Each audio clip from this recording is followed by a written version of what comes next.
bienvenidos a Adictia Visual. Yo soy Edith y el día de hoy, querido público, hablaremos de una película que ustedes eligieron en las encuestas de la semana. En esta ocasión eligieron hablar de Trainspotting, que cumple 30 años de haberse estrenado. Y la verdad que me sorprendió muchísimo, querido público, porque, esta película arrasó. Y yo la verdad que no lo esperaba. Literalmente yo esperaba que ganara cualquiera de las otras dos. Así que me parece muy interesante que esta película sea tan recordada y, bueno, no sé si querida, pero al menos recordada y definitivamente me pareció muy interesante que se quisiera hablar de ella.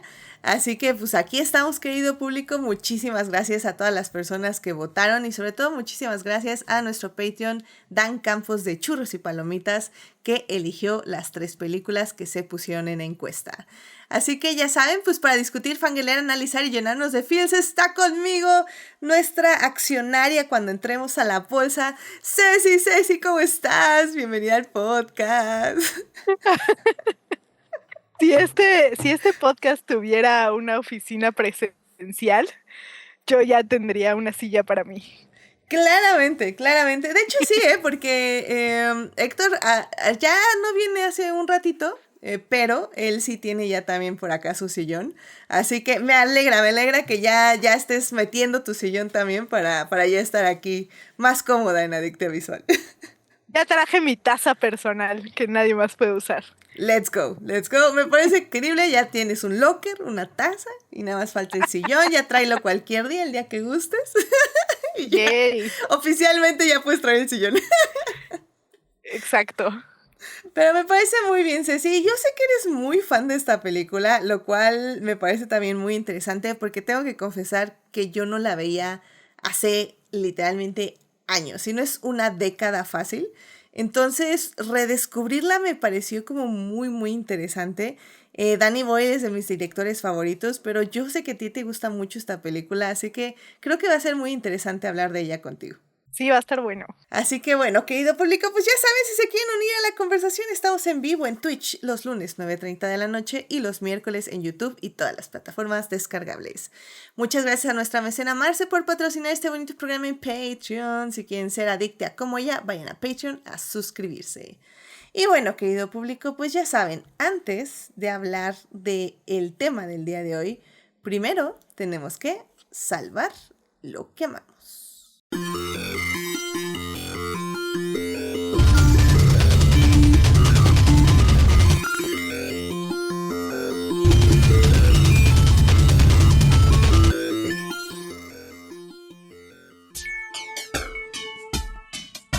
Muy bien, querido público, ya estamos aquí para salvar lo que amamos. Ceci, ¿qué te gustaría compartir con el público esta semana? Pues yo les traigo, no una recomendación, porque la verdad es que no la he visto, pero traigo una invitación, tanto para ustedes como para mí, de la nueva serie que se estrenó en Amazon Prime, La Casa de los Espíritus. Esta serie que es una adaptación de la novela chilena, la primer novela de la chilena Isabel Allende, que es una historia de varias generaciones de una sola familia.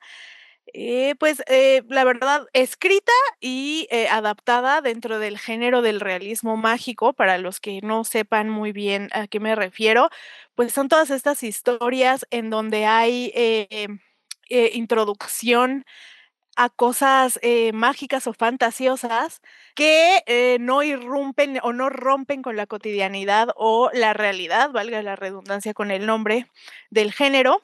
Y pues bueno, mira, esta serie que va llegando apenas la semana pasada, estrenaron los primeros 3 capítulos, es una serie de 8 capítulos, y por lo que yo he visto en las redes sociales, está siendo bastante bien recibida, y si me lo preguntas, ya se estaban tardando bastante en hacer esta adaptación, pues, sobre todo, voy a decirlo como latinoamericana, porque ya existe una adaptación de La Casa de los Espíritus, pero es una película hollywoodense completamente en inglés. Vaya, sale Meryl Streep, Me parece que iba a decir Ralph Fiennes, pero no estoy tan segura. Jeremy Irons, perdónenme.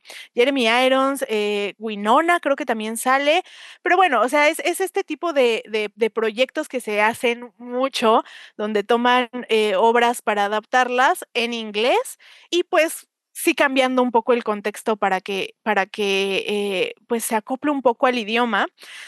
Y me parece buenísimo que ahora le estén haciendo una producción latina, una producción que entiende el contexto de este libro, porque si hay algo que a mí me gusta mucho del realismo mágico como literatura, es que se utiliza mucho para contar el contexto sociológico e histórico en el que se desarrollan las historias.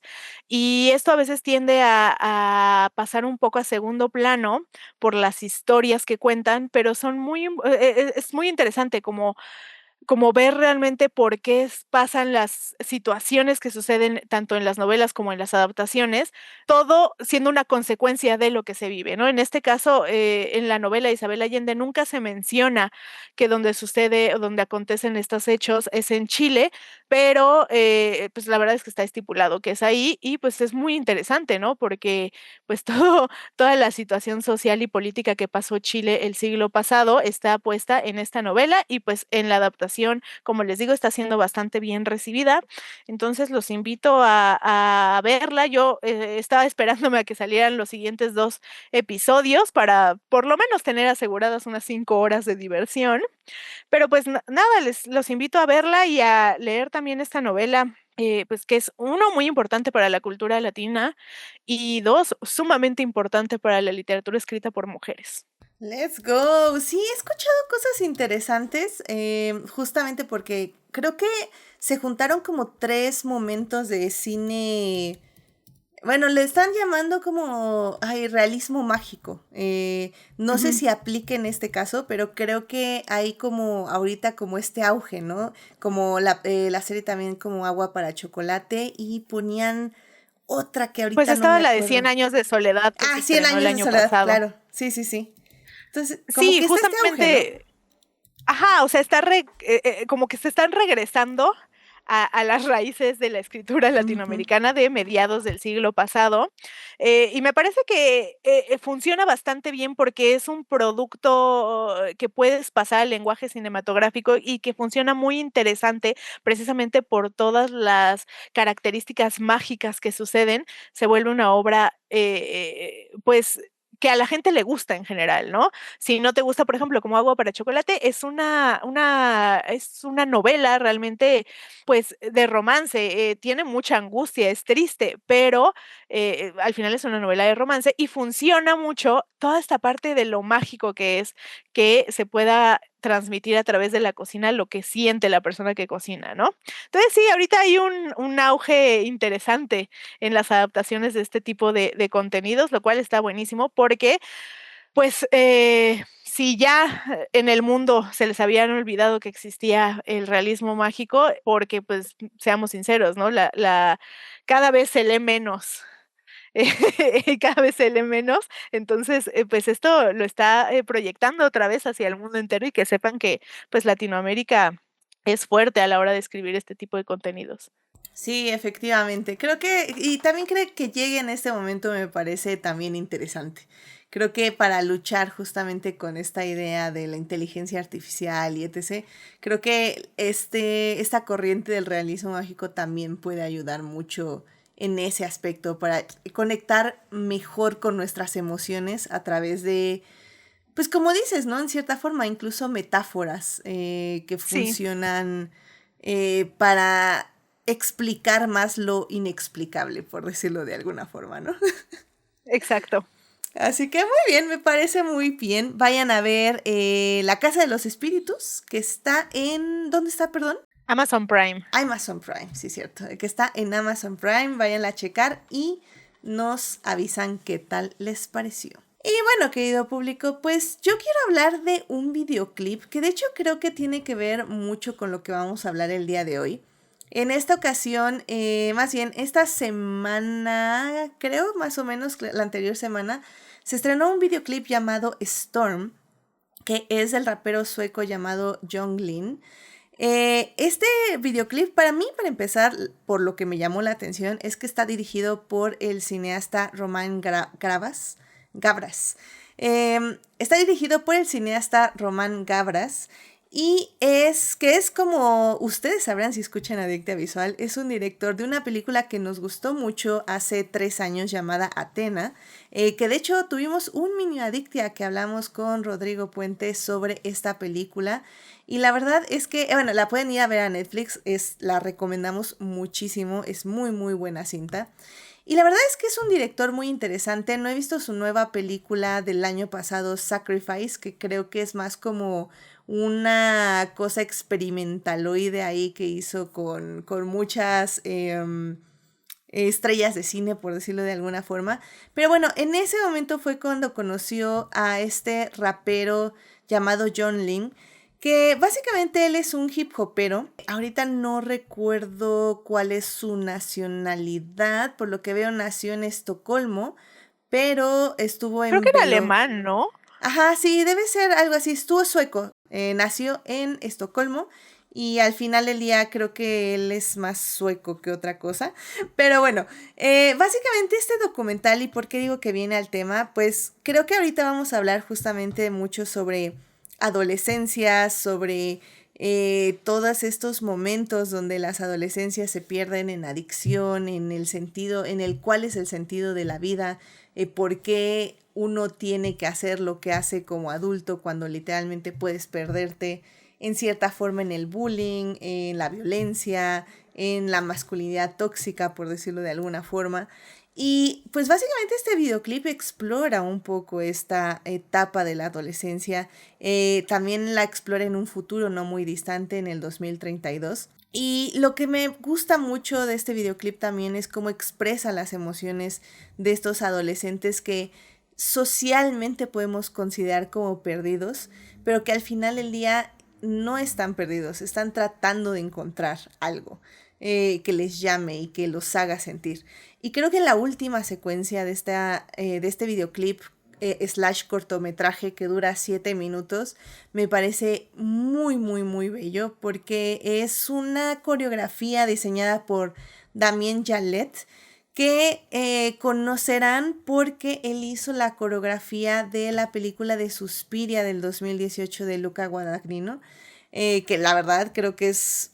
a mí me gustó muchísimo esa película, yo soy muy muy fan, bueno, de hecho por eso soy en parte fan de Luca Guadagnino, por esa película, por Suspiria, y creo que definitivamente se nota el arte que hace este coreógrafo manejando los cuerpos de sus bailarines de una forma extraordinaria y sobre todo haciendo que el conjunto de la danza se sienta como vivo, como un colectivo.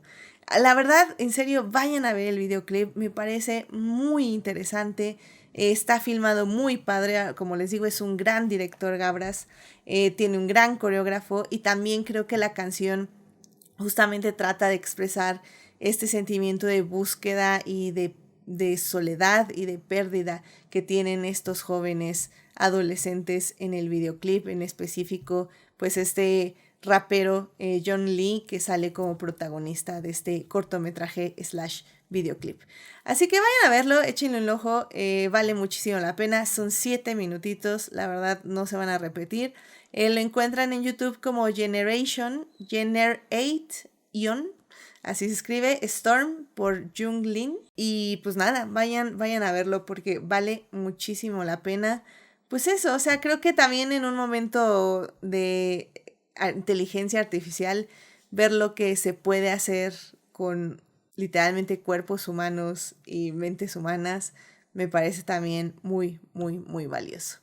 Así que vayan a ver este videoclip / cortometraje dirigido por Gabras, que como digo me parece un gran director y me parece muy interesante lo que hace.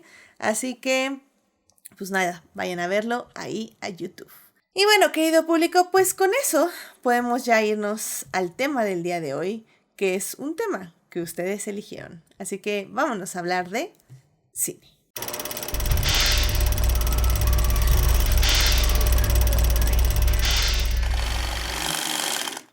Muy bien, querido público, ya estamos aquí para hablar de cine y en esta ocasión vamos a hablar de Trainspotting, una película que ustedes, querido público, eligieron en la encuesta.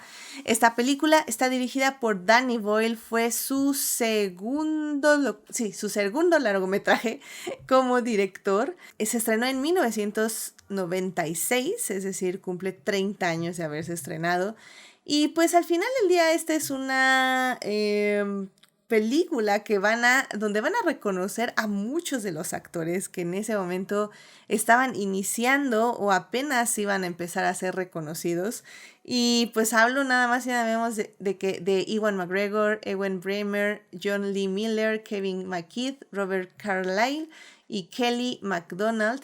Están en esta película interpretando a un grupo de adolescentes, lo que le llamaríamos ya ahorita, bueno, no adolescentes, más bien ya son adultos jóvenes, voy a decirlo de esa forma, porque no son adolescentes, pero sí ya son adultos jóvenes que pues básicamente son adictos a la heroína y que están tratando de encontrar pues su lugar en el cosmos, en la sociedad y en la vida. Y vamos a acompañar sobre todo al protagonista, Mark Renton, interpretado por Ewan McGregor, pues básicamente en sus diferentes filosofías de la vida y pues cómo literalmente trata de llevar el día al día. Así que bueno, querido público, pues sin más, vámonos a hablar de esta cinta. I was gonna ask you, Hollander, will you come to my cottage this summer? Don't go to Russia. Come to my house. We'll have so much fun. It's so private. No one will know. Hollander, you know we can't do that. We could have a week or even 2. Be completely alone. Muy bien, querido público, ya estamos aquí para hablar de la película del día de hoy. Como les comentaba, es Trainspotting, una película que ustedes eligieron hablar en la encuesta de la semana. Muchísimas gracias a nuestro Patreon, Dan Campos, que de Churros y Palomitas, vayan ahí a escucharlo en su podcast. Pero bueno, él eligió la encuesta del día de hoy y pues básicamente, querido público, ustedes eligieron a la ganadora. Así que muchas gracias a quienes fueron a votar en Twitter, en Instagram y en Facebook. Como les comento, esta película cumple 30 años de haberse estrenado y la pueden ver en, ya saben, esos streamings que nacen un día y mueren 2 meses después. Pero bueno, ahorita nada más está disponible en el servicio de streaming llamado Diamond Films, que encuentran como un subcontrato de Prime Video. Ya saben, querido público, sinceramente esta peli la encuentran ya 20 pesos yo creo que ahí en alguna tienda escondida que todavía venda DVDs. Pero bueno, si no, ya saben, aquí realmente yo sí apoyo los medios alternativos porque esos streamings me parecen más estafa que otra cosa. Pero bueno, al final del día, si la quieren ver de forma legal, está ahí disponible para que ustedes la vean de forma legal. Y pues como les decía, creo que, bueno, primero lo que tengo que decir, y que lo he dicho muchas veces y no sé por qué no lo he arreglado, pero yo soy muy fan de Danny Boyle.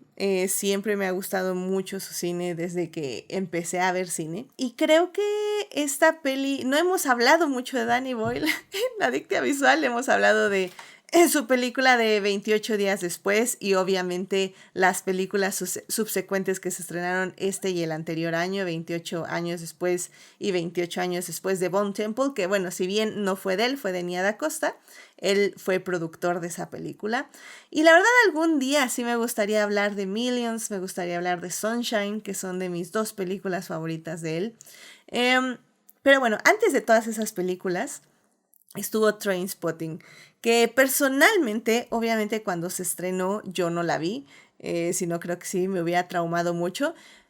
La vi después, la vi obviamente en esta experiencia de ir al Blockbuster y agarrar películas que se veían interesantes. Tal vez, o sea, sí me traumó porque al final del día la vi en mi adolescencia temprana. Pero creo que fue definitivamente esta y Requiem por un sueño, de la cual ya hablamos en este podcast. Ahorita les digo qué episodio, pero creo que esas fueron esas 2 películas las que definitivamente me alejaron de las drogas.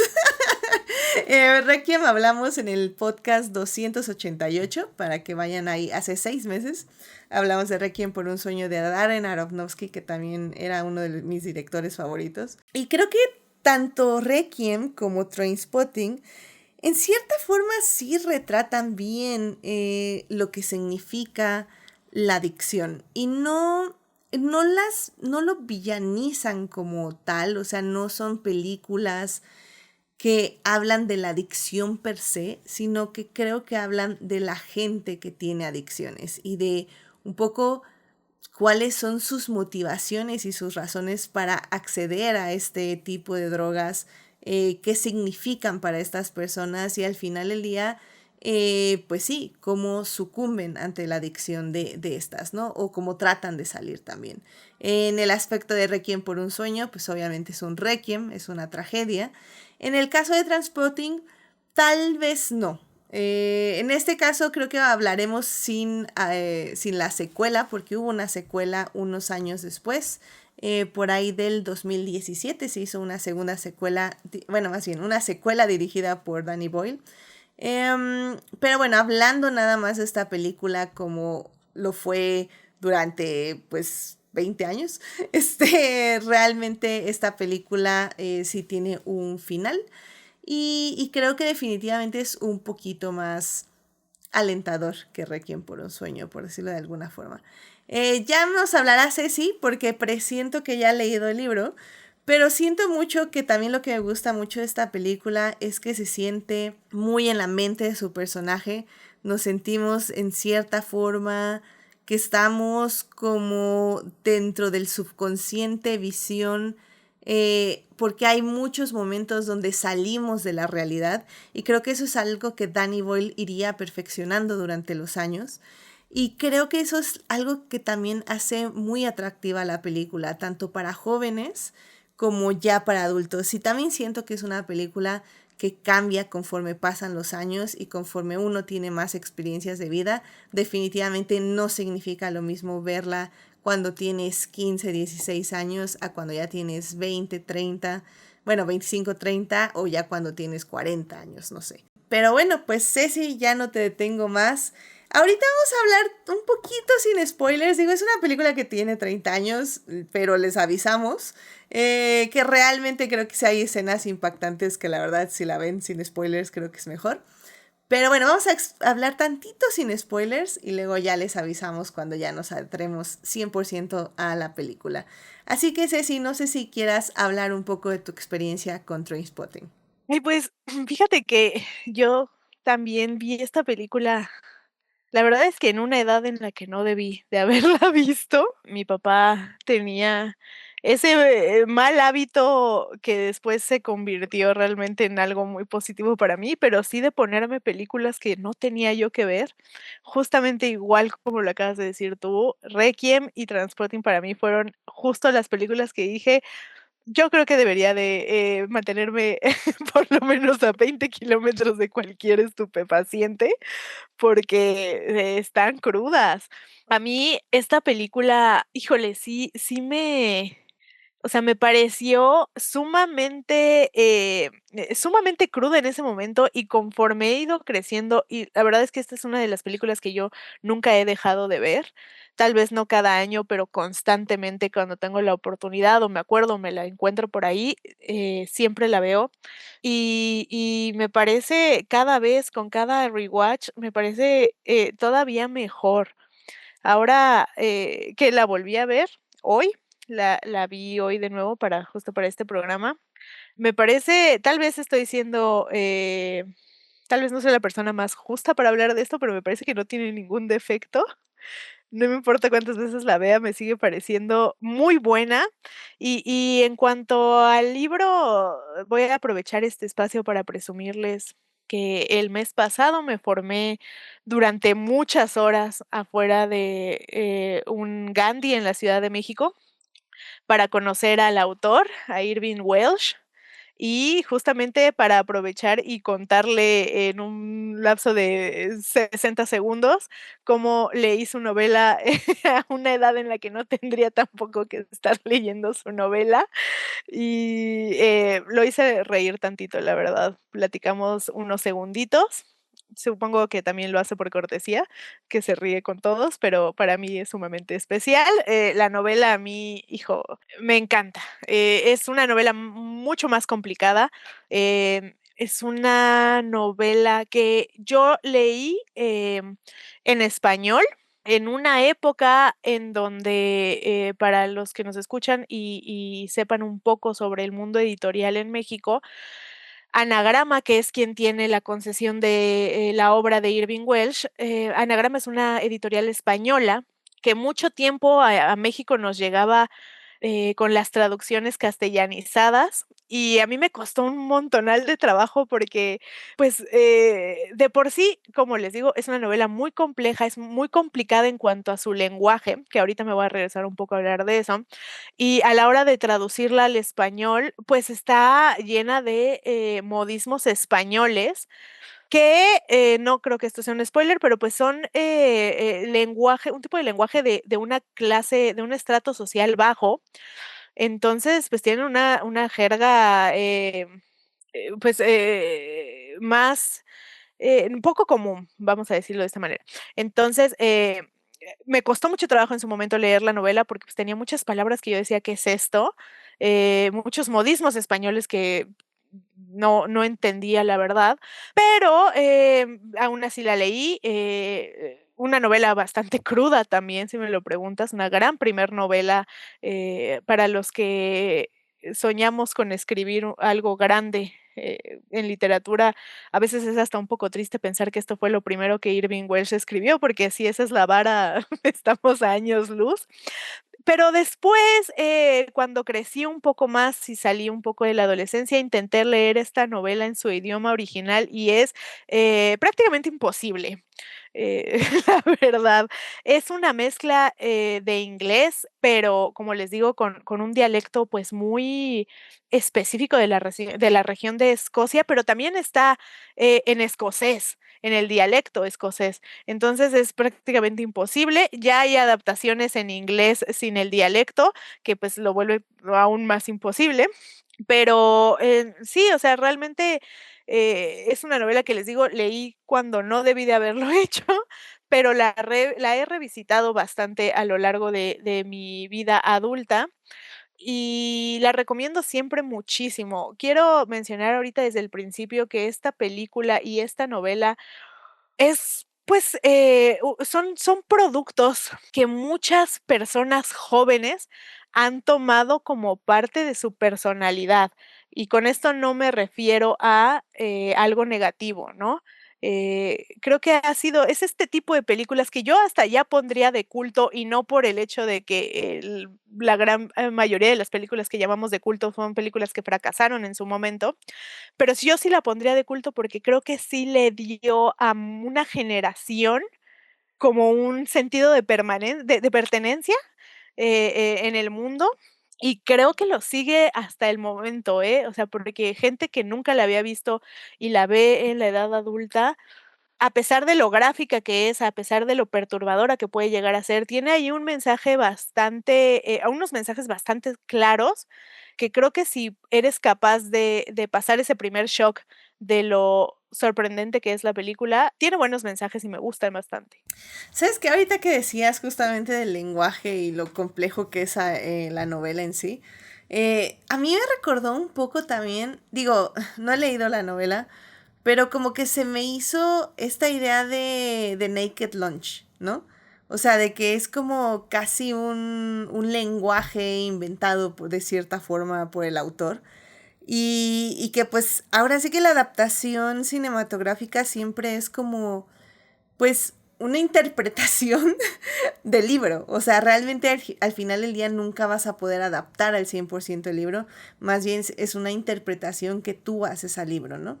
Porque, como dices, es una historia ubicada en un espacio temporal muy específico, con una clase social muy específica, que que al final del día hablábamos, por ejemplo, hace unos meses de Billy Elliot, ¿no? Y cómo representaba muy bien esta película su contexto sociocultural y socioeconómico en ese momento. Y creo que pasa lo mismo, y los mismos personajes lo dicen. O sea, estamos en un momento, el personaje de Iwan dice como: fuimos colonizados por el país más asqueroso y Sí, al por lo final peor. por lo peor, y aparte somos lo peor porque fuimos lo último que conquistaron. Entonces fue como... y creo que se refleja mucho en los personajes. Obviamente la película es mucho más accesible porque no usan tantos modismos. Tal vez fue por la época que está un poco diluida, porque creo que ahorita ya no se contiene tanto. O sea, ya hay materiales escoceses que ya tienen obviamente todos los, bueno, es que no es dialecto, es como los modismos, todos los modismos, y ya obviamente pues uno pues se persina y toma, y dices, ojalá estos subtítulos estén bien, porque de ninguna otra forma voy a entender qué está pasando.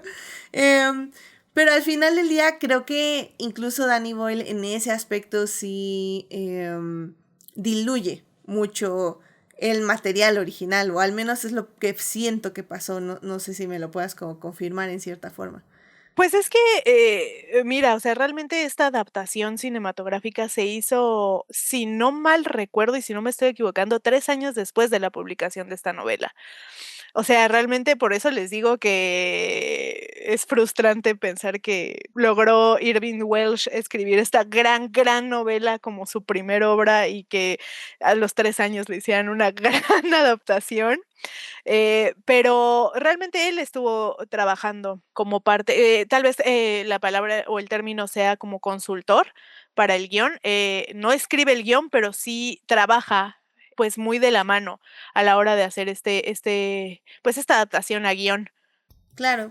Y creo que, o sea, efectivamente, o sea, al final del día, como digo, tal vez el lenguaje se siente diluido, pero creo que la experiencia no. Y definitivamente es una película que nos sumerge en este contexto sociocultural, pero no tanto socioeconómico, eso está como implícito, pero definitivamente creo que es un contexto más sociocultural, porque realmente no nos están colocando en un momento específico del país o de la vida. De hecho, si no fuera por la tecnología, yo creo que es una película que no puedes colocar en un tiempo específico. Es una película que se siente que podría traspasar eso. Lamentablemente, pues como sabemos ya ahorita la tecnología ahora sí que cambió muchísimo, y creo que eso hace que la película sí se sienta en el pasado. Pero en general creo que la experiencia de los personajes, cómo interactúan con lo que los rodea y cómo lo interactúan con la sociedad, sigue siendo básicamente un poco las expectativas y sí, las expectativas que se tienen sobre los jóvenes, o en este caso sobre los adultos jóvenes en nuestra sociedad actual incluso, ¿no? Entonces, o sea, vamos ya a hablar con spoilers de la cinta. Creo que al final del día ya no podemos hablar más sin referirnos a escenas concretas.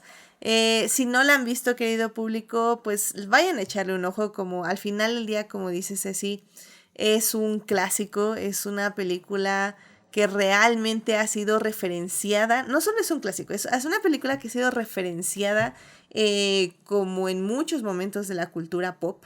Probablemente, digo, la verdad yo nunca he visto Los Simpson, pero creo, si no mal recuerdo, que sí hay incluso así referencia ahí. O sea, al final del día es una cinta que sí trascendió y que sí fue un referente cultural en muchos aspectos. Y al final del día también muchos actores que van a ver aquí son actores muy interesantes y muy importantes en nuestro tiempo actual. Así que incluso ver sus pininos en cierta forma de actuación me parecería muy interesante. Como les digo, está en la sub-streaming de Prime Video llamado Diamond Films. Y si no, pues obviamente está en medios alternativos, e incluso tiene una versión Criterion restaurada, por si quieren verla. Se ve bastante bien y se ve muy, muy, muy bien cuidada ya en 2K.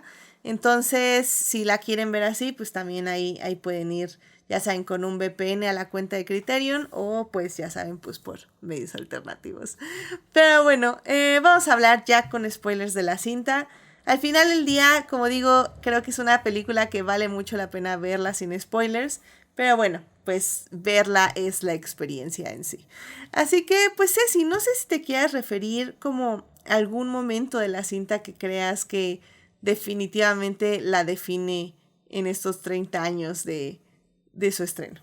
Ay, pues es que, híjole, qué difícil escoger un momento, pero para mí, sin duda, el monólogo que repite en 2 ocasiones, pero con 2 matices distintos, Renton, el personaje de Ewan McGregor.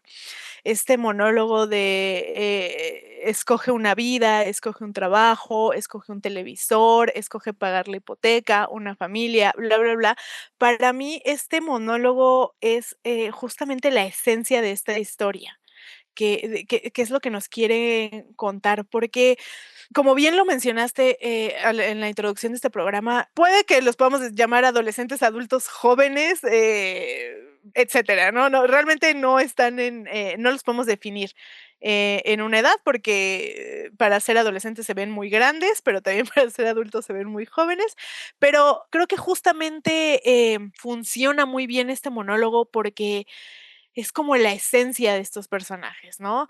Estos jóvenes que sienten que se pueden comer el mundo, pero que al mismo tiempo no saben nada porque están, tan metidos, en sus propios vicios, porque a pesar de que, uno de los temas principales de esta película es la adicción a las drogas, la verdad es que podemos ver en los diferentes personajes que conforman el grupo de amigos los tipos de vicio que ellos tienen, ¿no?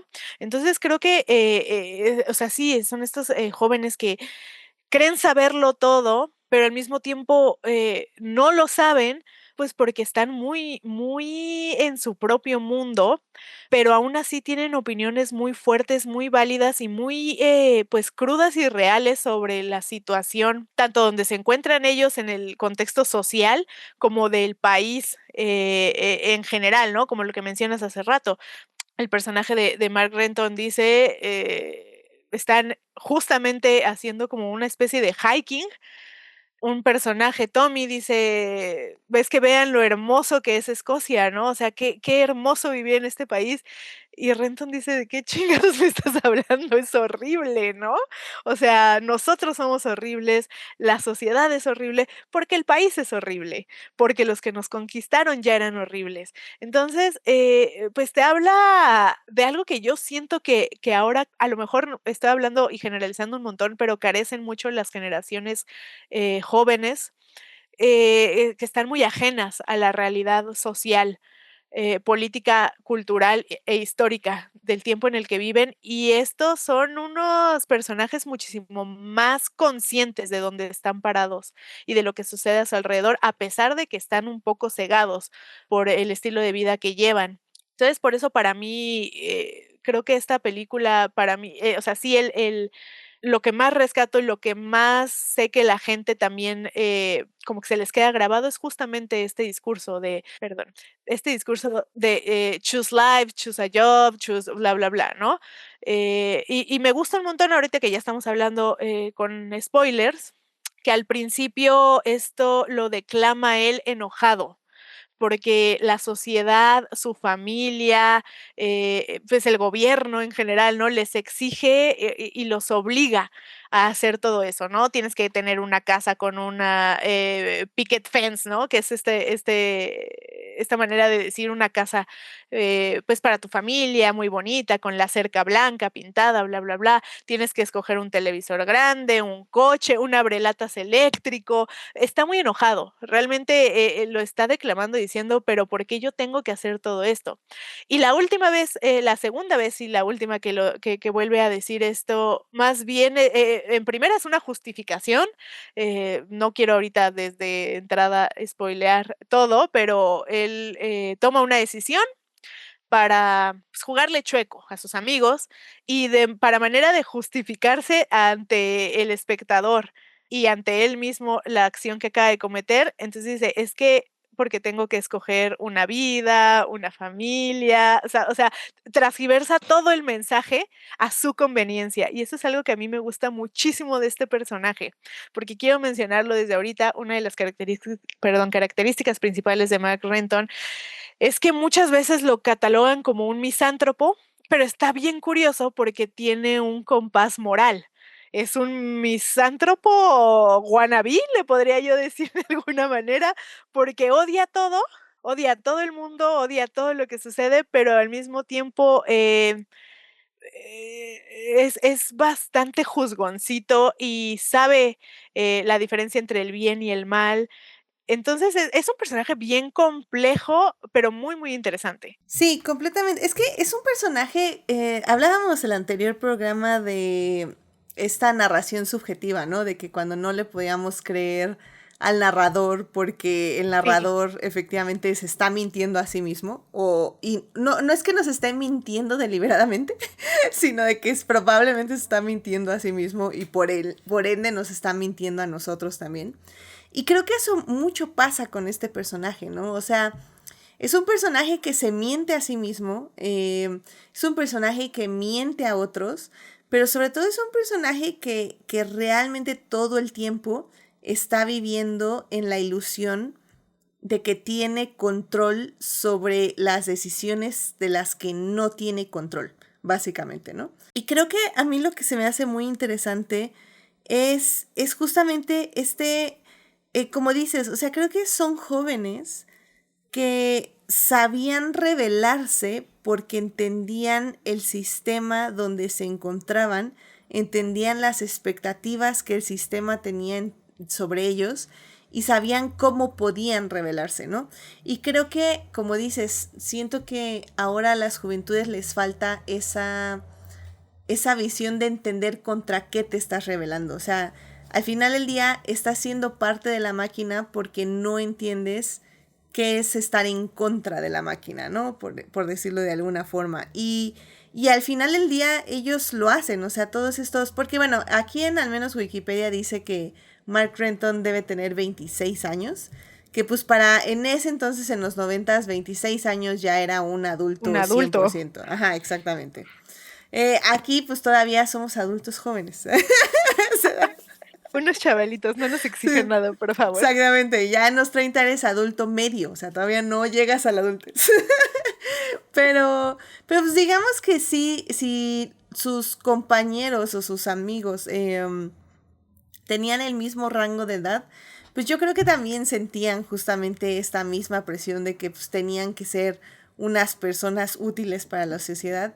Y pues lo único que hacían era literalmente lograr estar sin heroína en su sangre como 24 horas. Y era así como lo máximo que podían hacer, si no es que menos tiempo. Y sabían que para seguir llevando ese estilo de vida, pues tenían que literalmente estar robando, ¿no? Robando, y lo dicen en la película, le tenemos que estar robando pues a los hospitales, a los asilos, tenemos que estar robando a gente, o sea, a quien se deje robar fácil, lo vamos a hacer porque necesitamos seguir literalmente consumiendo la heroína, que la heroína al final del día nos hace olvidar todo a nuestro alrededor. Y a mí lo que me gusta mucho de la película, para empezar, es cómo retrata esta adicción. O sea, cómo al final del día los personajes visualmente se hunden en el piso, son absorbidos, incluso vamos a decirlo, por un inodoro. Y cómo representan esta necesidad que puede ser muy horrible de entrada, pero que en cierta forma cómo los consume, los arropa y cómo les hace efectivamente alejarse de la realidad hasta que la realidad les pega, ¿no? Y la realidad les pega fuerte y les pega feo, que hay una escena donde pues ahí va un spoiler mayor y que sí está algo fuerte. Pues básicamente una de las adictas pues tenía un bebé y el bebé siempre andaba ahí, o sea, mientras ellos se drogaban. Y pues el bebé muere, no sabemos exactamente por qué, pero sí se ve el cuerpo ahí por bastante tiempo en una toma directa.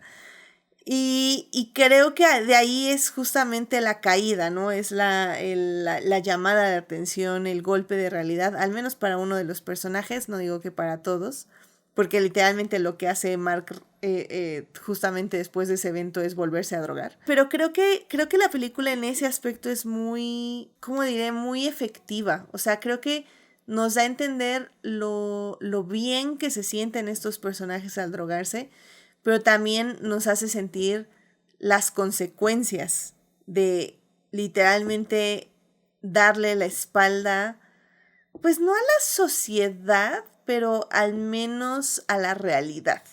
Y creo que eso para mí es lo más importante e interesante de la película.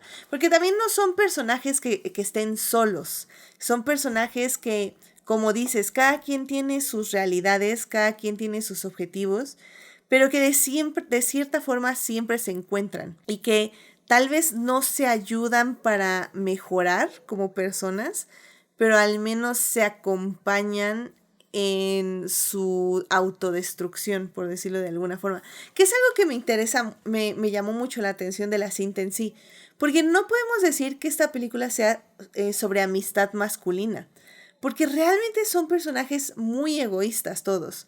O sea, son personajes que literalmente ven al otro hundirse y no van a ir a apoyarlo. Literal van a dejar que se hunda, porque creen que cada quien puede tomar sus decisiones en esta mentalidad de que todos somos libres de llevar nuestra vida como queramos, ¿no?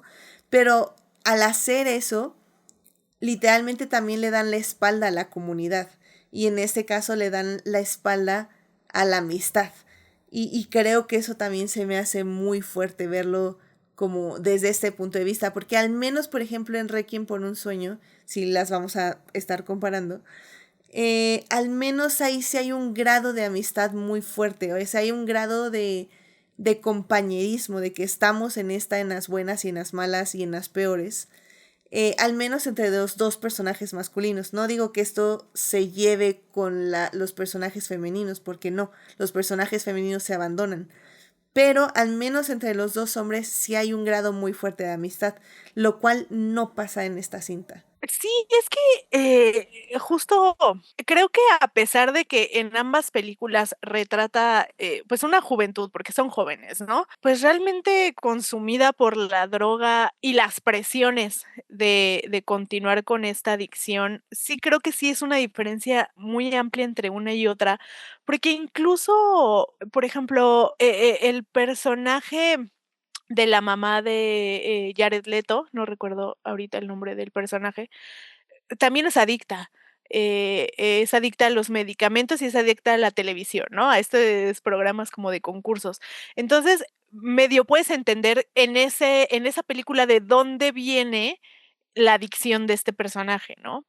Pero aquí en Transporting realmente, por ejemplo, con Mark, no lo entendemos, como que más bien la explicación de por qué es un adicto es porque es un vago, ¿no? Es como consecuencia de o van de la mano, porque, pues, realmente sus papás, tal vez no sean ricos, pero tienen como una vida bastante estable, pero al mismo tiempo, pues, no viven con ellos, ¿no? O sea, en Requiem vemos esta escena donde le saca la televisión a la mamá para irla a empeñar, y aquí realmente solo vemos una escena en donde Renton va casi, casi abajo del colchón de su mamá a quitarle unos cuantos billetes.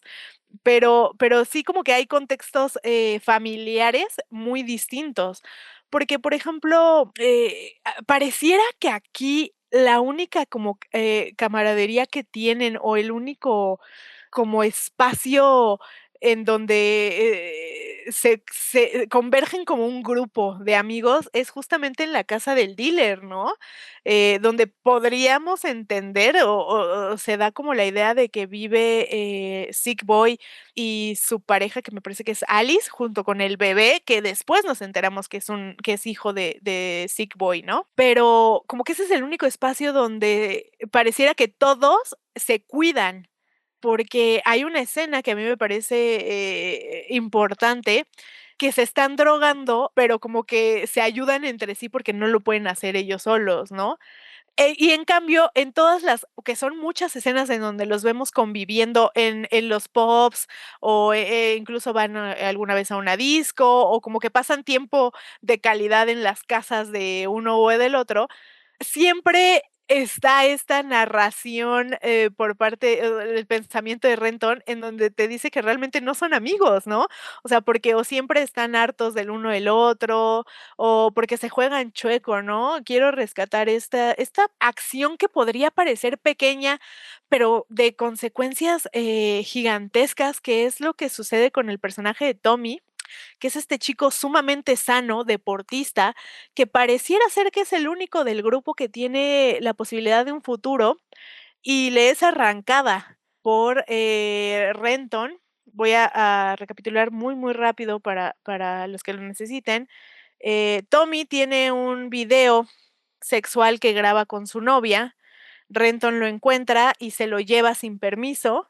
Y gracias a eso, después la novia de Tommy se vuelve loca pensando que lo devolvieron a un videocentro, que alguien más lo tiene, bla, bla, bla. Y de ahí, pues termina con él, este chico, pues se deprime y gracias a ese pequeña acción entra al mundo de las drogas, ¿no? Y en una espiral realmente, pues como muy voraz porque es a lo único que vemos que pierde la vida en estas historias, en este grupo de amigos, gracias a las drogas, ¿no? Eh, y a mí me parece muy, pues, interesante en la dinámica de amistad de este grupo, porque, Renton sabe que él tiene ese video, pero jamás es para decir: "Oye, perdón, me lo llevé por acci", ¿sabes? O sea, jamás intenta remediar lo que hizo, e incluso pasa el tiempo, cuando fallece el personaje de Tommy, nunca se le ve realmente remordimiento a este personaje. Por eso es cuando les digo, que es muy extraña su misantropía, porque tiene un compás moral, pero al mismo tiempo para algunas cosas se, hace de la vista gorda, ¿no? Entonces es como dices, sí, Requiem por un sueño, dentro de la adversidad y dentro de la lucha por las adicciones, se mantienen muy unidos ellos 2 y acá parece que todo el tiempo están viendo cómo le ganan al otro, ¿no? O sea, cómo no ser el que pierde. Incluso ya hasta al final igual está este otro momento, ¿no? Donde Renton está viendo cómo este cuate, pues literalmente ya está así súper mega adicto, o sea, ya se ve muy demacrado y él en ese momento está rehabilitado, en ese momento él ya está trabajando, no está consumiendo, habla. Y literalmente lo único que hace es darle dinero, o sea, darle dinero porque sabe que se lo va a gastar en drogas. Se lo da así como, mira, soy tu amigo, sí, toma dinero. Y como dices, y se va. Y es como, bueno, pues al final del día si fuera tu amigo y lo ves así y sabes en lo que se va a gastar el dinero, o sea, ¿por qué y bueno, y que al final del día, como dices, o sea, no sabemos si está consciente Renton de que literalmente él fue la culpa de todo. O sea, tal vez ni siquiera está consciente de ello, pero yo creo que sí. Entonces, al final del día sí es cuando dices, pues es que es un personaje que realmente quiere avanzar él de cierta forma, pero no quiere, o sea, sabe que no cuenta con esta gente y que esta gente no puede contar con él. Porque a pesar de que sí le da casa y habitación a dos de sus compañeros justamente en esta época de la vida, o sea, inmediatamente ve cómo puede deshacerse de ellos, porque obviamente le están arruinando su departamento y ya le molesta que literalmente están vendiendo las cosas sin su permiso para ellos estar comiendo y estar viviendo de lo que él gana. Al final del día ahí es cuando te das cuenta que realmente no hay un lazo entre todos estos personajes. Y por eso creo que el final no sorprende en sí, o sea, el final es esos tipos de momentos donde un personaje dice, bueno, pues obviamente necesito de más personas para lograr sacar esto adelante, pero se olvida de que efectivamente, bueno, no, ni siquiera porque sabe que las demás personas al final del día lo pueden ayudar a lograrlo, pero lo estaba haciendo todo para su beneficio propio, ¿no? Entonces cuando Renton traiciona a todos, bueno, traiciona a casi todos, creo que no llega de sorpresa, porque al final del día estos personajes nunca tuvieron ese lazo de amistad que se necesitaba para realmente tener una comunidad dentro de ellos, ¿no? Incluso al final del día creo que también lo vemos de parte de los padres de Renton, o sea, su padre y su madre pues sí, tratan de ayudarlo, lo mantienen, lo tratan de desintoxicar en algún punto que es donde tenemos las alucinaciones más fuertes, pero también no te queda muy claro por qué lo quieren ayudar o realmente cuál es la motivación fuera de es nuestro hijo, ¿no? O sea, como que creo que lo que tiene Trainspotting es que todos se sienten muy desapegados, o sea, realmente no hay una conexión o lazo emocional entre ningún personaje. Algo que para Requiem sí tiene, incluso dentro de hijo y la madre había un lazo y las malas, y bueno, creo que la tragedia de Requiem es esa, o sea, la tragedia de Requiem es de que a pesar de que existían esos lazos, los lazos no pudieron salvar a estas personas de la adicción. Y en cambio Trainspotting es más como, no sé si el mensaje final es algo así como no existen lazos, solo tienes que ver por ti mismo y por ti mismo realmente es literalmente avanzar socialmente, no tanto y no dejar atrás la adicción, dejar atrás ser un parásito social y empezar literalmente a escalar ahora sí que escalar el capitalismo voraz, ¿no? De la forma menos honrada posible, por decirlo de alguna forma, ¿no? Creo que al final por eso la película también es una tragedia, pero es una tragedia de diferentes tintes. Es como que la película siente como que Trainspotting dice así como que la sociedad no era nada desde un inicio y va a seguir siendo nada al final. Pero no sé si compartes mi pesimismo de análisis. No, sí, es que, o sea, ay, híjole, no puedo dejar de compararlo justo con Requiem. Creo que una vez que empezamos ya no se va a parar eso. Sí, fue un vórtice negro que abrí y que no vamos a poder cerrar.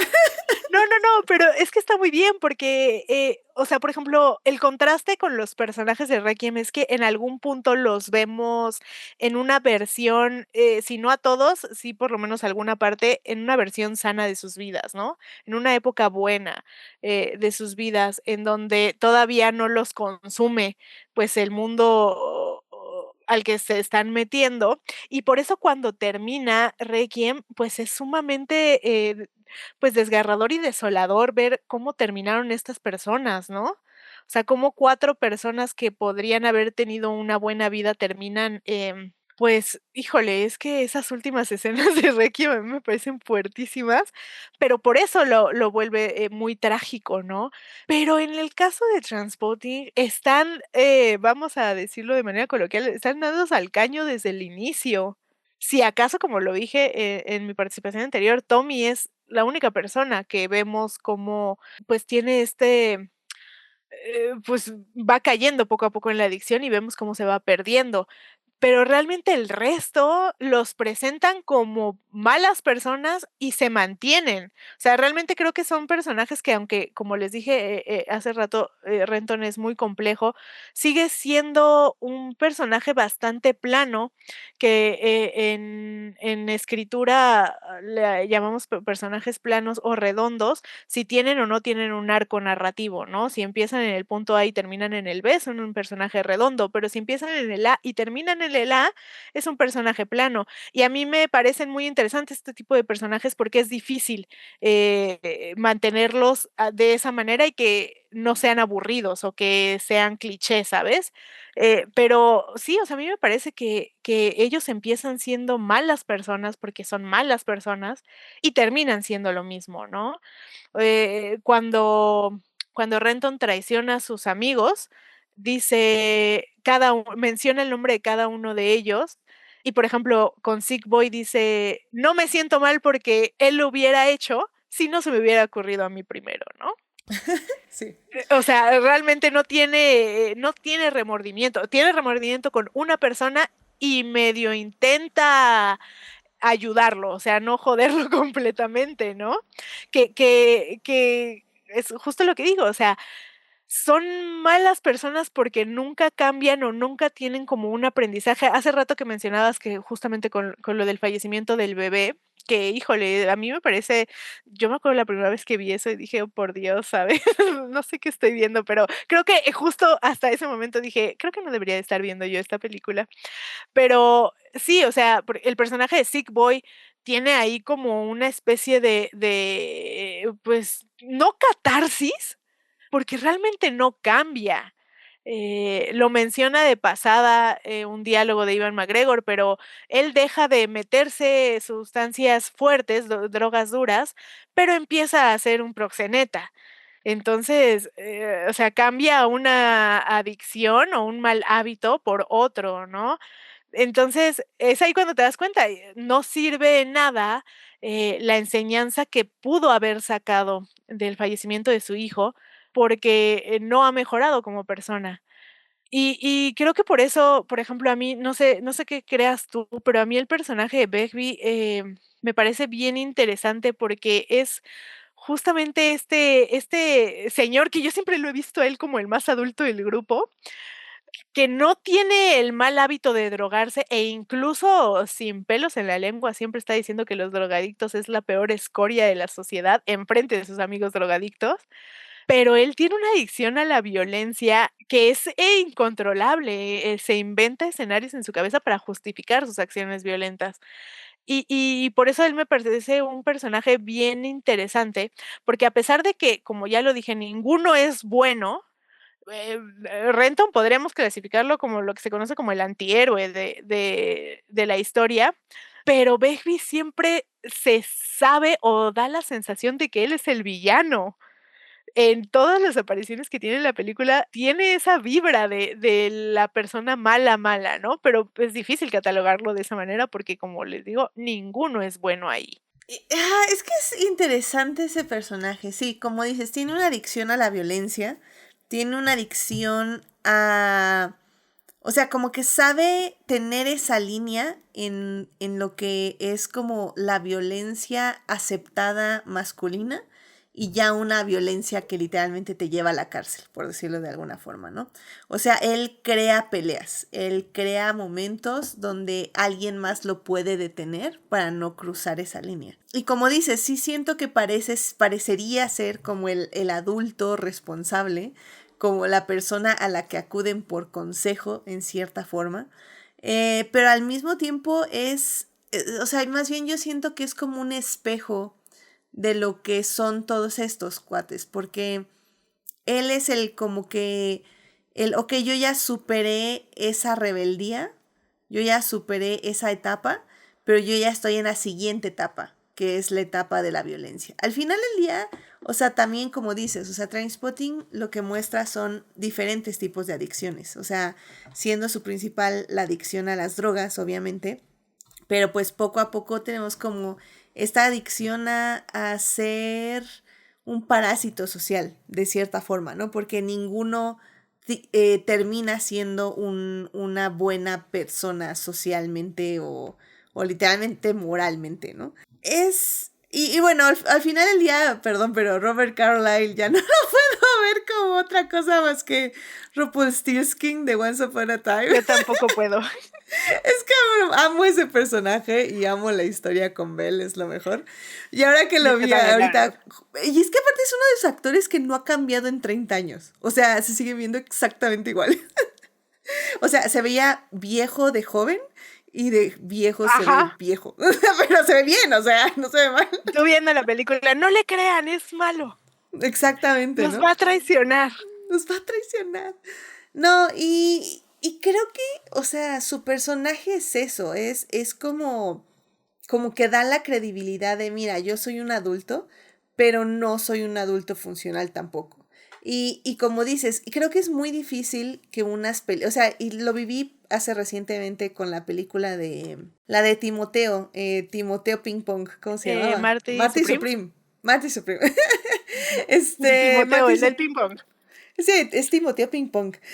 Ajá. Este, por ejemplo, ese personaje, a mí no me gustó la película. Y Ujú. no es porque sea una mala película, que sí lo es, pero bueno, esa es otra historia.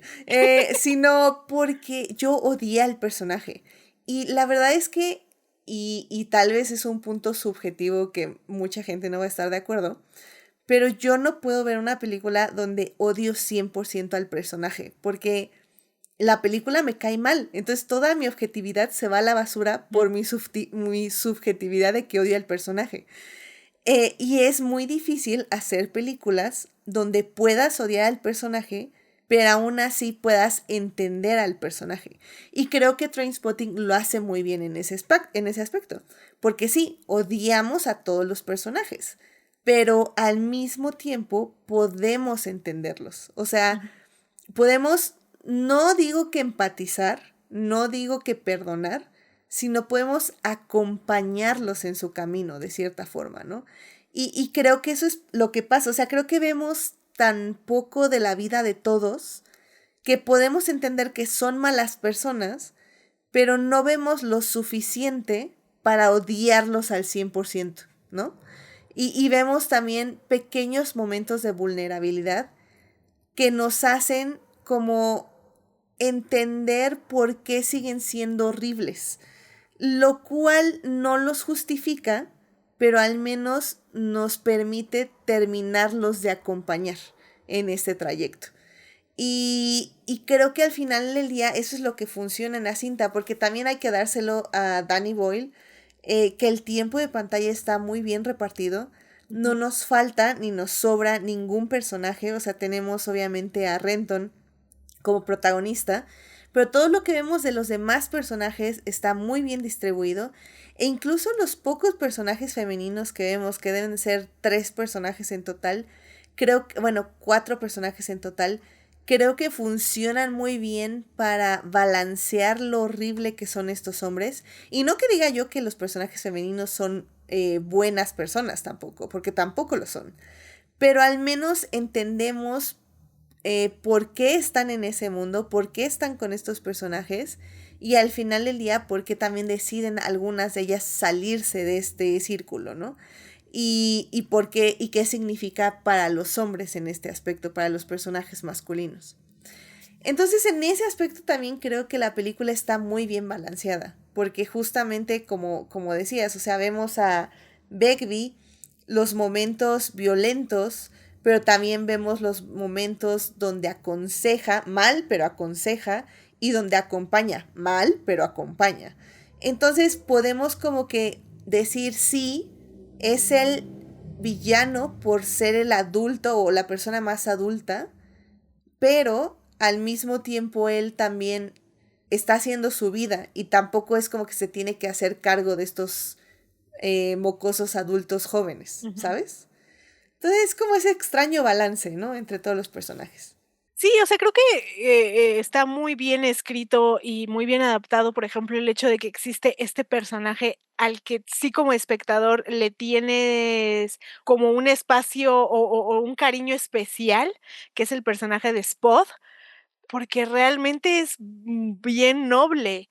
Es este amigo que pues también es junkie, pero es como pues, como el apaciguador del grupo, ¿no? Porque el bully se va todo hacia él, pero lo recibe como con la frente en alto y no hace como mucho problema o mucho, pues, si no le da tanta importancia, pero es justamente el personaje que, si no te sientes mal por lo que le pasa a Renton o a Sick Boy o bla, bla, bla, es porque no la manera en la que están escritos esos personajes es para que no te sientes mal por ellos, pero de Spot sí, porque es un personaje que sí tiene cierta, a lo mejor no nobleza, pero, pues, es quien sufre un montón de injusticias en esta historia, y justo sé que dijimos que no íbamos a hablar de la segunda parte, pero la novela que continúa Trainspotting y de la cual está,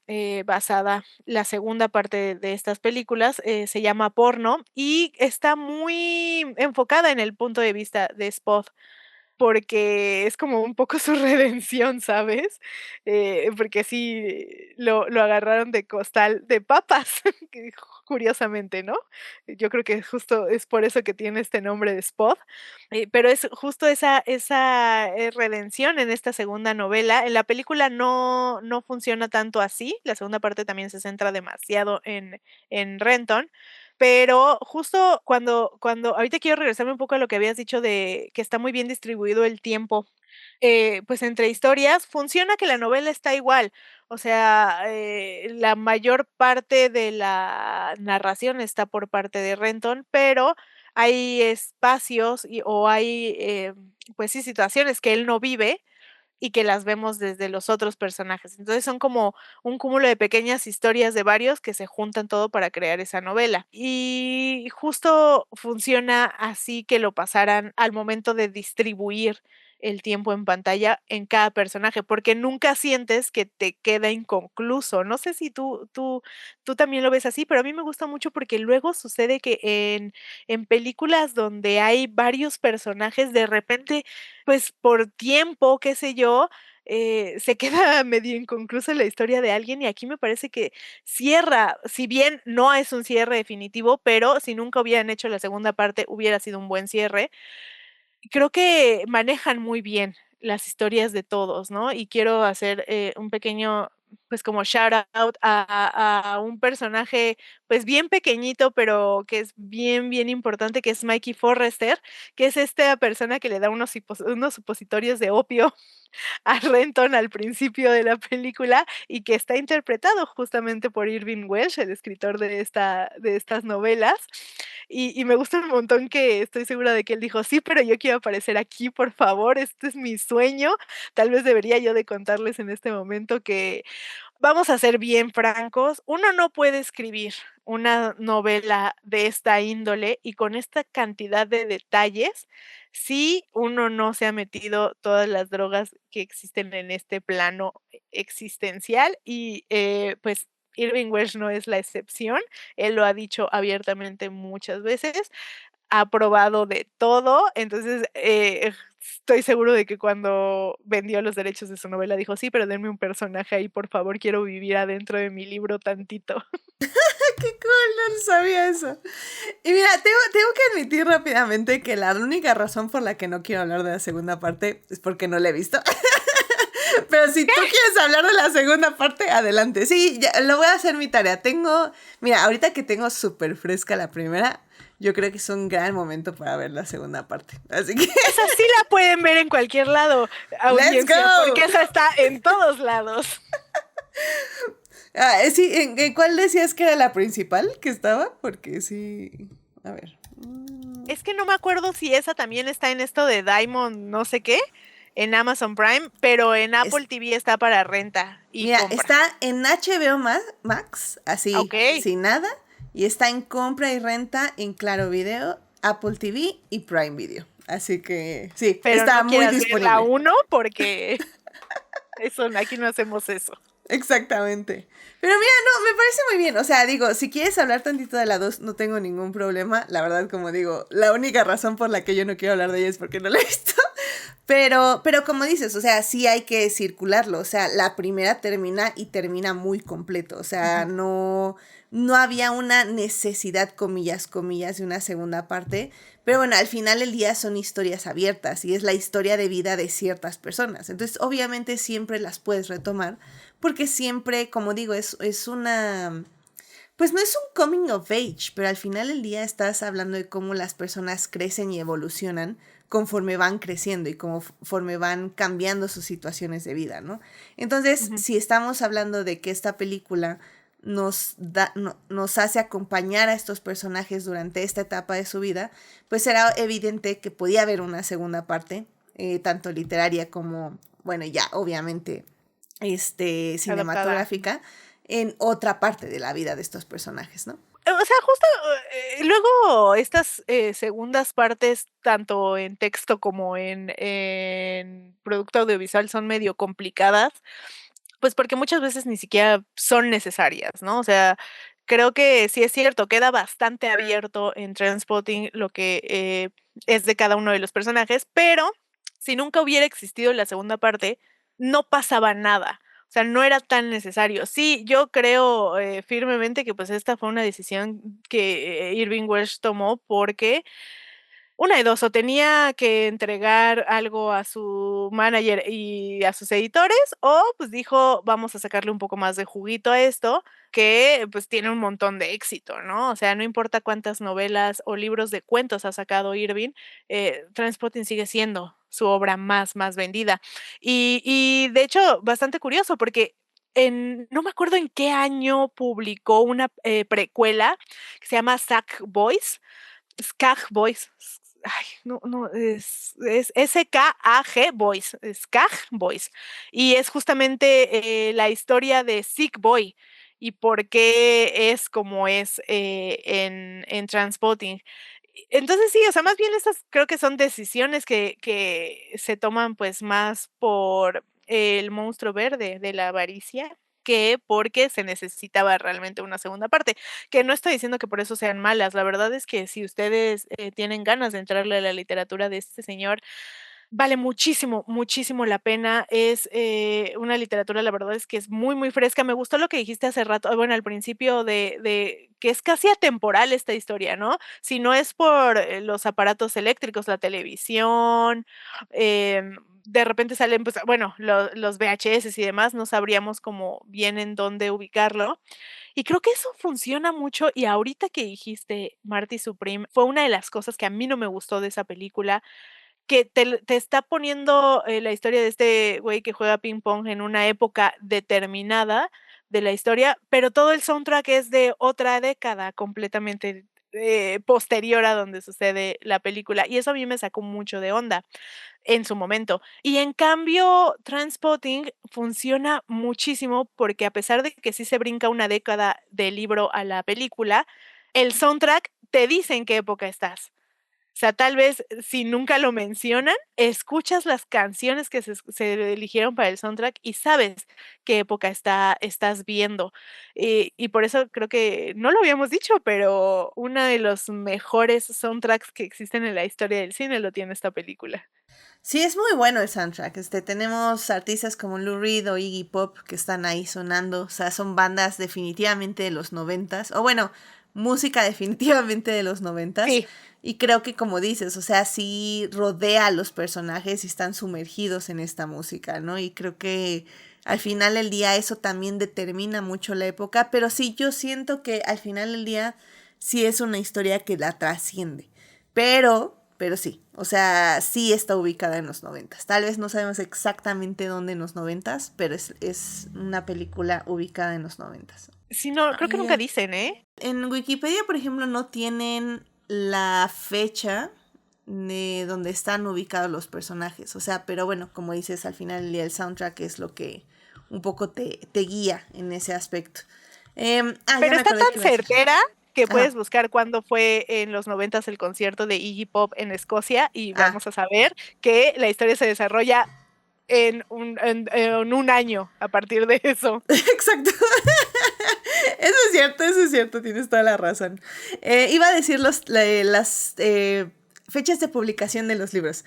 Trainspotting, el libro se publica en 1993, la secuela Porno en el 2002, es decir, pues casi 9 años después, y efectivamente 10 años después es la precuela que mencionas, que es de Sack Boys, ya por ahí del 2012. Así que sí han sido libros que han estado muy espaciados temporalmente, por decirlo de alguna forma. Sí, que bueno, que estoy de acuerdo contigo. O sea, al final del día, pues sí, o sea, también los autores tienen que comer. Mientras hagan interesante eso, yo no tengo ningún problema que saquen para su pavo de Navidad. Entonces, pero digo, a veces se nota más que nada más es para sacar el pavo que por otra cosa, ¿no?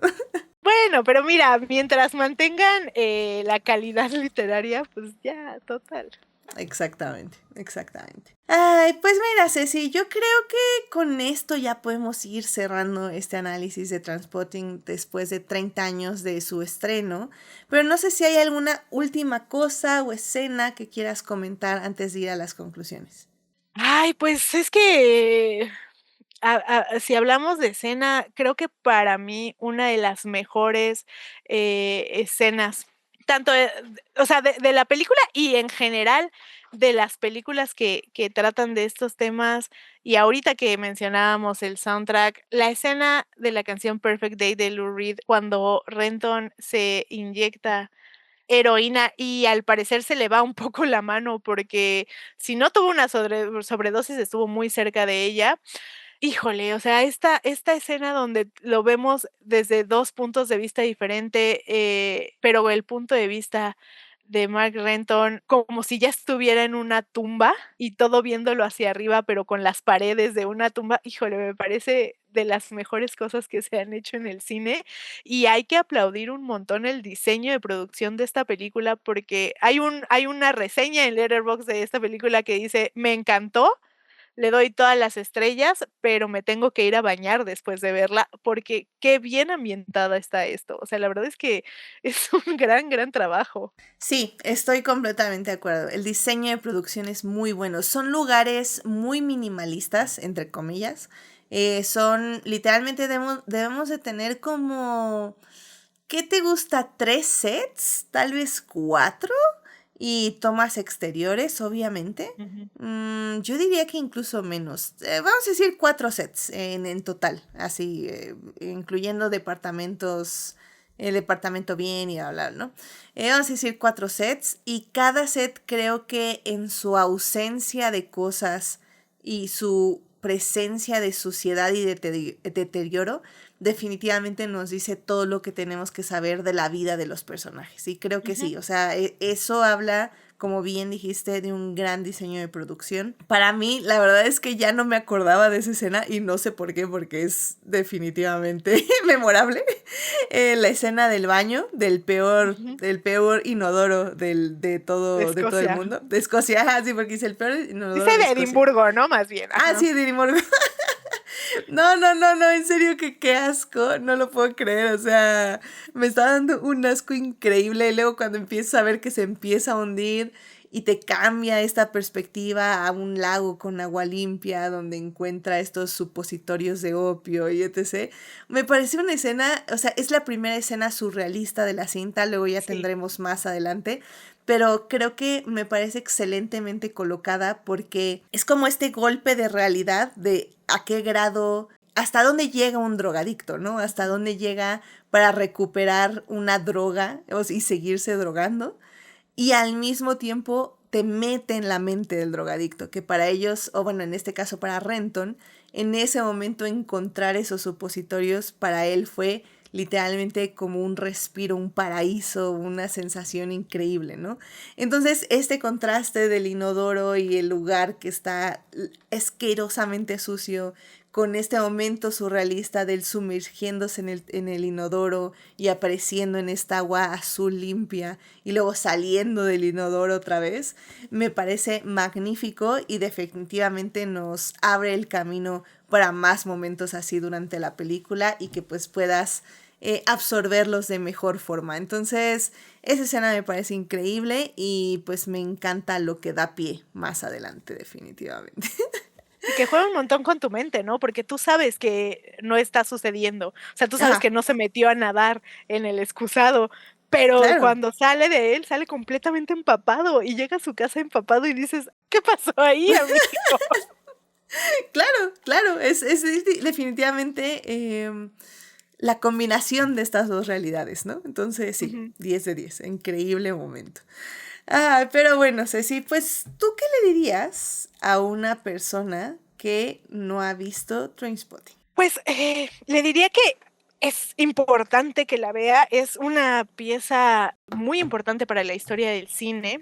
Es realmente una película que, aunque podría no pecar de sutil, sí tiene cierta sutileza a la hora de hablar tanto de la sociedad de Edimburgo en los noventas y de cómo se percibe a las juventudes que desperdician o no su vida. Es una película que aborda bien, estas críticas, ¿no? Y funciona mucho que los personajes son detestables, porque entonces te puedes separar un poco de ellos a la hora de hacer tú tu propia crítica. Yo le diría a alguien que no la ha visto que se anime. Es una película importante para este, pues, género yonki del cine, Y también les recomendaría ampliamente que se aventaran un clavadito como el de Renton en el baño hacia la literatura de Irving Welsh. Es uno de los escritores más importantes que tenemos en la actualidad. Tú mencionabas hace rato la novela de Naked Lunch. Mira, yo no estoy tan segura y no quisiera meterle influencias que no, pero yo estoy 100%, 99 vamos a ponerlo, segura de que Irving Welsh estudió bastante bien la obra de Burroughs para crear su literatura. Entonces les recomiendo que se avienten esta película, aviéntense la segunda parte que si bien está un poco desconectado porque pasa mucho tiempo, es bastante buena. Y nada, pues aviéntense tanto el trabajo literario como las adaptaciones de este trabajo porque son bastante buenas y descárguense el soundtrack porque siguen siendo canciones muy importantes de los 90s. Definitivamente, es un gran soundtrack, eso sí estoy muy de acuerdo. Y pues sí, querido público, yo también diría que vayan a ver Trainspotting. Como digo, es una película que definitivamente marcó también cierta cultura pop. Que tal vez no es tan obvia, pero obviamente, no es tan obvia, pero sí está en ciertos momentos de la cultura pop actual. Creo que vale mucho la pena, sobre todo si les gusta el cine de Danny Boyle como a mí y no han visto sus trabajos iniciales. Siempre es muy interesante ver dónde empieza un director y cómo va creciendo poco a poco, va cambiando su estilo, va alimentándose de otras cosas y pues obviamente con el crecimiento del presupuesto pues obviamente empieza a experimentar con otras cosas.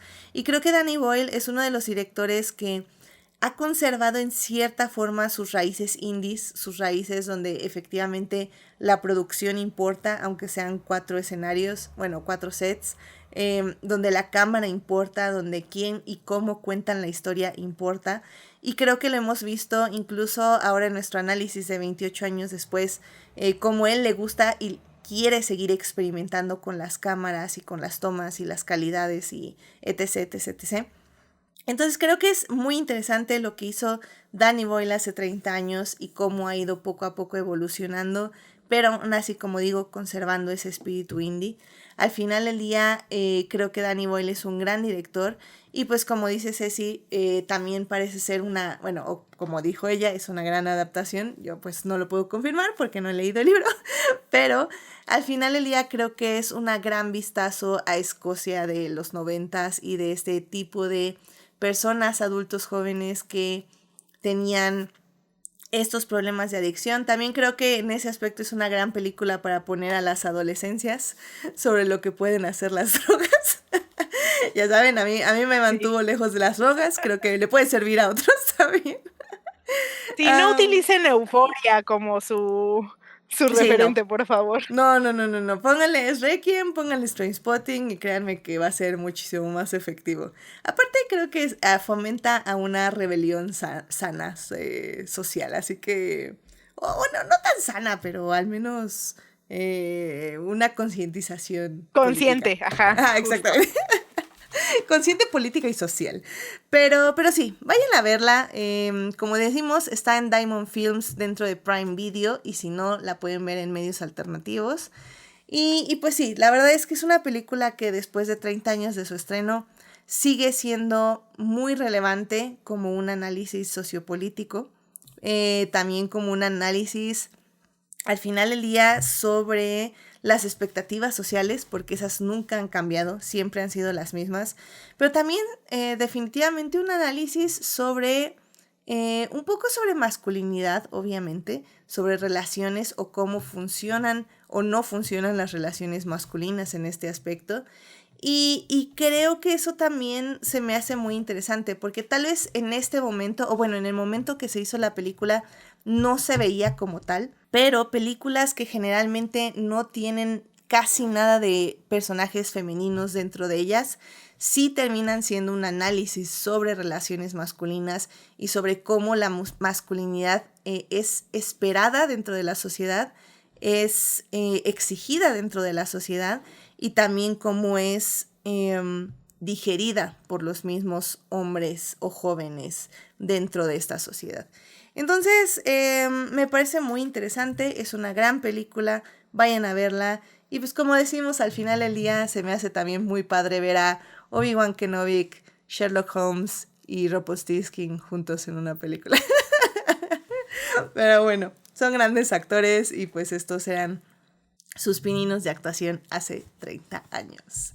Así que al final del día vayan a ver Trainspotting, es una gran película y pues creo que la van a, no sé si disfrutar mucho, pero al menos van a decir definitivamente, esto era cine independiente hace 30 años. Pero bueno, pues sí, vámonos rapidísimo a las recomendaciones de la semana. No tengo idea qué voy a decir, pero bueno, ahorita saldrá. Yo les recomiendo mucho que vean Trainspotting. Ándale. Así que vámonos. La 2. Así que vamos rápidamente a las recomendaciones de la semana. Well, Eminence, I'd say this is a pretty fair vision of hell. Well, don't be blasphemous, Ray. Hell arrives tomorrow when we bring in the Cardinal. Muy bien, querido público, ya estamos aquí en las recomendaciones de la semana. Ceci, ¿qué te gustaría recomendarle rápidamente al público? Pues miren, les traigo una película que se estrenó este año en la plataforma de Netflix. Se llama Parque Lezama. Es del director argentino Juan José Campanella, que tal vez lo conozcan por su icónica película El secreto de tus ojos. Y miren, si ustedes gustan de leer teatro y sobre todo el teatro conocido como el teatro de lo absurdo, les recomiendo encarecidamente que vean esta película. Está basada en la obra de teatro de Herb Gardner que se llama No soy Rapaport. Y cuando les digo que es teatro de lo absurdo, me refiero a que suceden cosas inverosímiles, pero que tienen lógica dentro de ese universo. Y rápidamente les cuento, se trata de 2 adultos mayores que se encuentran todos los días en el Parque Lezama, en una banca, y se detestan entre ellos. Todo el tiempo se están peleando, pero dentro de su odio mutuo empiezan a crear, pues, un lazo muy fuerte de amistad y se dan cuenta que, pues, realmente se tienen el uno al otro y se tienen que soportar. Es una película, la verdad, que tiene muchísimo corazón. Está grabada de una manera, tan bonita. Es una película que tiene color. Quiero, a lo mejor me estoy metiendo en problemas contigo, Edith, pero, hijo, ahorita esta falta de color en el cine, a mí me deprime, y esto tiene un montonal de color. Está muy divertida, tiene sus ratos, que te apachurran un poquito el corazón, pero, la verdad es que es una joya de película. Están interpretados estos 2 señores por Antonio Cardoso. Antonio Cardoso es Eduardo Blanco, perdónenme, y el otro personaje es León Schwartz, interpretado por Luis Brandoni, que se nos acaba de ir hace unas semanas, este icónico actor argentino que acaba de fallecer y que también les recomiendo que se echen un clavadito a su filmografía. Véanla, Parque Lezama en Netflix, es una joya. Yo sé que apenas estamos en mayo, pero esto ya entra como una de mis 20, voy a hacer 26 este año porque estamos en el 26 de mis 26 películas favoritas. ¡Wow! Muy bien, muy bien. Sí, ahorita yo estaba buscándole, ya encontré la película Parque Lezama. Excelente. Pues mira, pues suena muy bien, así que vayan a checar, está en Netflix. Y bueno, querido público, pues me voy a ir por la fácil, la verdad. Porque la próxima semana probablemente vamos a hablar de esta película y hablo de The Devil Wears Prada 2. La verdad para mí se me hizo una muy, muy, muy grata sorpresa esta película. No esperaba nada, sinceramente. Yo nada más la iba a ver porque era una secuela de una película de la cual soy muy fan y que ya saben que aquí hablamos de esta película en el programa 79 hace 4 años en su 15º aniversario. Entonces probablemente ya estamos cerca o este año es el 20 aniversario de Devil Wears Prada. Pero bueno, esta secuela literalmente es un análisis, no voy a decir increíble, pero es un análisis superficial bastante interesante sobre el estado actual del arte, el periodismo y pues básicamente cómo el capitalismo hace que un par de personas literalmente decidan qué significa el arte y el periodismo en la sociedad actual. La verdad yo no esperaba nada de esto y me pareció eso súper interesante, además de que obviamente toca todo esto del choque entre generaciones, de redes sociales y de cómo consumimos también todos estos productos de redes. Y pues no sé, o sea, definitivamente como digo, la película no es perfecta, sobre todo lo que tiene que ver el balance de los personajes, pero la verdad me la pasé muy, muy, muy bien viendo esta secuela.